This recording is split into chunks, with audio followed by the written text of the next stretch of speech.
The sun'll come out tomorrow. Bet your bottom dollar that tomorrow there'll be sun. Just thinking about tomorrow clears away the cobwebs and the sorrows till there's none. So, Ustadha Hina, I want to ask you, can you tell people why is it, or it should be a non-negotiable to teach Deen to our children, being very intentional about it, being very deliberate about it, and how can we facilitate that learning? Well, the number one obvious correct answer would be that every child has the right to know Allah subhanahu wa ta'ala. And we as Muslims believe that this deen is deen al-haq, the religion of truth. And we're not apologetic about it. We don't stutter when we say that. And so for that reason alone, it's our children's rights to know about their purpose in life, why they're here, and who their Lord is. So that would be number one. But underneath the number one point, which is just knowing Allah subhanahu wa ta'ala and knowing why they're here, honestly, religion, practicing it, understanding it, learning a way of thinking and a way of being and a way of moving in this world, it's so crucial in order to even ward off things like mental illness, depression, anxiety, feeling like you don't have a sense of purpose, having angst, having ennui, boredom. All of that gets cured if you are practicing the faith and if you are understanding why you're here, and if you have your, what they call akhira glasses on, right? Quote unquote akhira glasses, keeping your eyes on the prize, knowing that you have higher goals than what most people in the world around you have.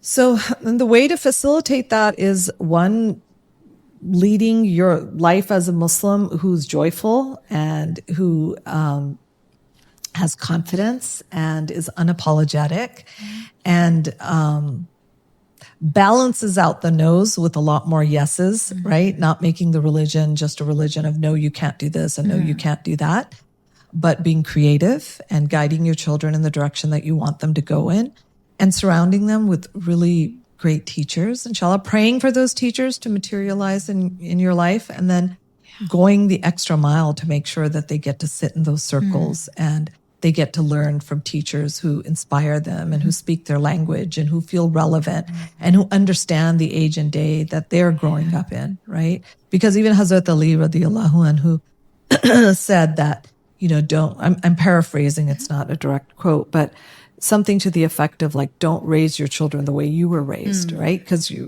each generation is raising their children in a whole new day and age. And so certain truths are universal and they're timeless and they're there in our deen.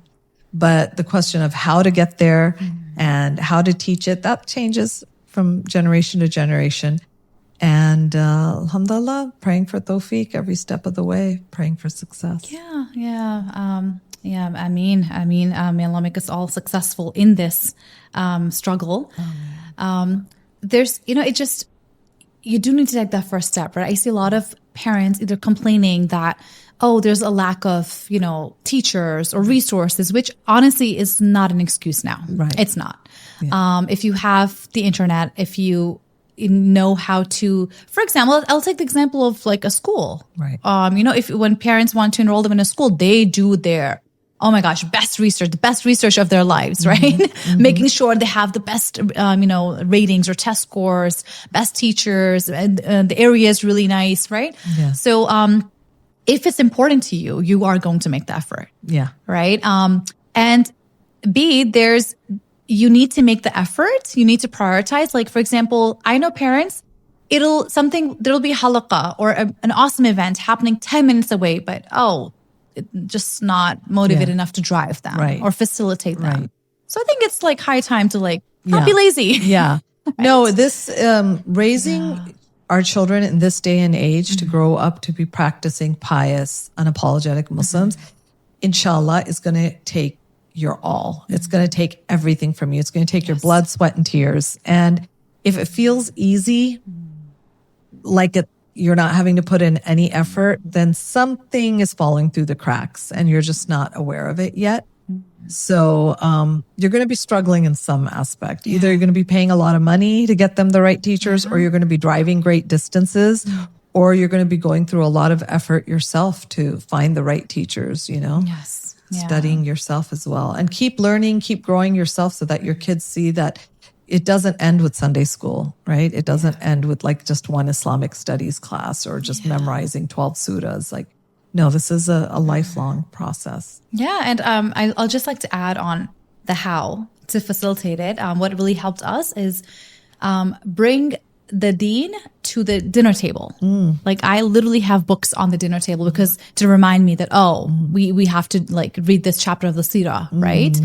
There's always something to talk about, but that's a really good place to start because everyone's there. And if we're not having family dinners together, I think that's the place to start. Family dinners and letting, you know, discussions about Islam, like just be the background. I don't want to say noise, the background soundtrack of their lives, right? So you've got Islamic lectures playing while you're cooking dinner, or you're on a long drive and you can play Islamic classes or lessons that or little even snippets that the kids can get exposed to as well, while balancing it out with what your kids want to hear as well, right? So that it's not always feeling heavy. It's not always feeling top down. It's not feeling like it's always didactic. It's always like lecture heavy.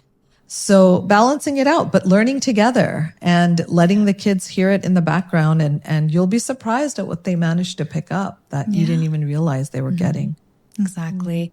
Yeah, thank you so much, Ustadha Hina Khan-Mukhtar. I can't believe you're here. Oh, thank you so much for having me. It's an honor to be here. No, it's been a dream come true.